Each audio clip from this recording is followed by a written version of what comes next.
یو خورکۍ تپوس وکړو او تپوس یې دغه دی چېرې زما خاوند دی او د هغه عمر چې کوم دی زیات دی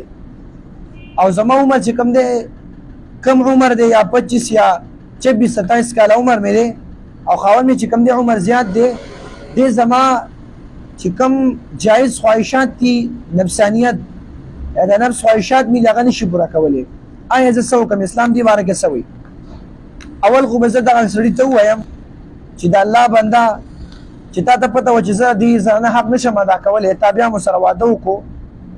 نو تا ډېره غټه غلطي وکړه ځکه حدیث کې راځي نبي سلم فرمایي من استطاع منکم الباء فلیتزوج نبي علیه السلام وایي تاسو ودونه کوئ کله چې ستاسو مالی او بدني قوت چې کوم دی برابر وي نو بیا تاسو نکاحګانې وکړئ تا ته پته وه چې زه د ښځې حق نشم ادا کولی بیا دې م راوسته کل معلق دا دې ځوړنده کړه اوس دا زنانه وایي ما د شریعت حکم څنګه دی نو د شریعت حکم دغه دی که دا سړی د دې زنانه حق پوره کولی شي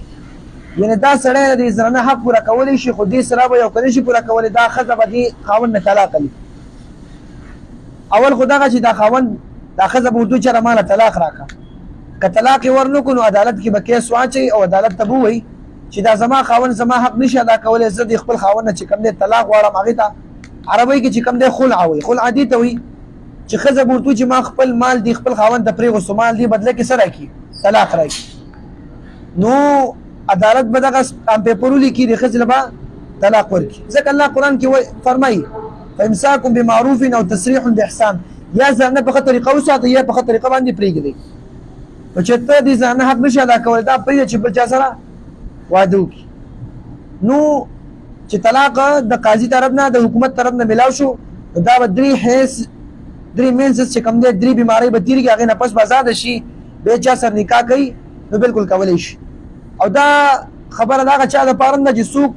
قابل د ودونو نه وي نو هغه دې ودونه نه کوي ځکه چې پردی خور لور راوستل کور ته دې لپاره نه وي ته پردی خور لور راولې او کور کې دې وي او ستا کار دې کوي هغې به نفسي خواهشات یې هم پوره کړي او نن سبا سوشل میډیا راوتې را نن سبا سړي ځان تباه او برباد د دې استعمال کمول پکار دي او چې طاقت درکړي نو بیا که سړی واده وکړي ځکه واده خو د رسول الله صلی الله سنت دي او نبي صلی الله فرمایي څوک چې زما سنت د انکار کوي مخ اړوي فلیس مین دا زما امتي نه دي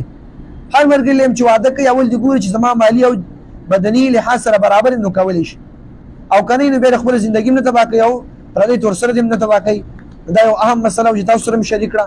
الله رب العزت دې زموږ او ستاسو هر عمل د الله د رضا لپاره کې یقول قولي هذا استغفر الله لي ولكم ولسائر المسلمين